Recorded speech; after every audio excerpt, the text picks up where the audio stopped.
నా పేరు V Tulasiram, RTC contract workers union general secretary. ఈ రోజున ఆర్టీసీలో 25,000 మంది అవుట్సోర్సింగ్ అద్దె బస్సు కార్మికులు పనిచేస్తున్నారు. 2011 నుంచి వాళ్ళకి లేబర్ వేతనాన్ని రాష్ట్ర ప్రభుత్వం పెంచలేదు. అలానే అద్దె బస్సు కార్మికులకి, ఆన్ కాల్ డ్రైవర్లకి ఈఎస్ఐపిఎఫ్, లేబర్ చార్ట్ ఎటువంటిది అమలు చేయట్లేదు ఆర్టీసీ మేనేజ్మెంట్. దాంట్లో భాగంగా యూనియన్ పరంగా అనేక పోరాటాలు చేసి పిఎఫ్ సెంట్రల్ కమిషనర్కి, అలానే ఈఎస్ఐ సెంట్రల్ కమిషనర్ కంప్లైంట్ ఇవ్వగా 2024లో దాని పర్యవసనం ఈ రోజున Barkatpura PF commissioner RTC management సమన్లు పంపించారు. 2013 నుంచి ఈ రోజు వరకు రికవర్ అయిన అమౌంట్, అలానే వాళ్ళ ఈఎస్ఐ పిఎఫ్ సంబంధించి పేర్లు మొత్తం అన్ని డీటెయిల్స్ ఇవ్వమని చెప్పేసి సమన్లు పంపించారు. దాంట్లో భాగంగా ఆర్టీసీ మేనేజ్మెంట్ 10th సర్కార్ జారీ చేసింది.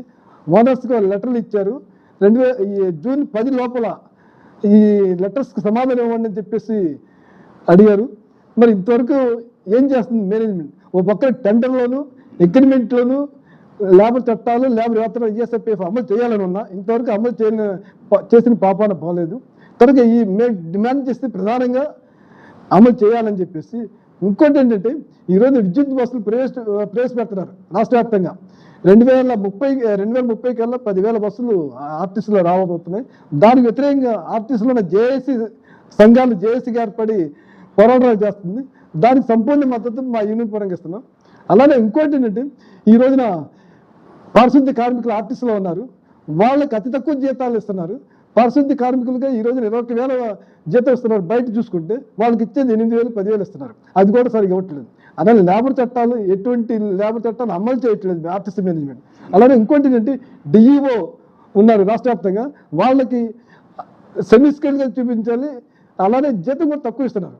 వాళ్ళని స్కిల్డ్ వర్కర్గా చూపించి జీతాలు ఇవ్వాలని చెప్పి డిమాండ్ ఒకటి. ప్రధానంగా ఏంటంటే, పిఎఫ్, ఈఎస్ఐ, లేబర్ చట్టాలు అమలు చేయాలని, అలానే కార్గో సెక్షన్లో పనిచేస్తున్నారు. వాళ్ళకి చట్టాలు అమలు చేయట్లేదు మేనేజ్మెంట్. చట్టాలు అమలు చేయాలని డిమాండ్ చేస్తున్నాం రాష్ట్ర వ్యాప్తంగా.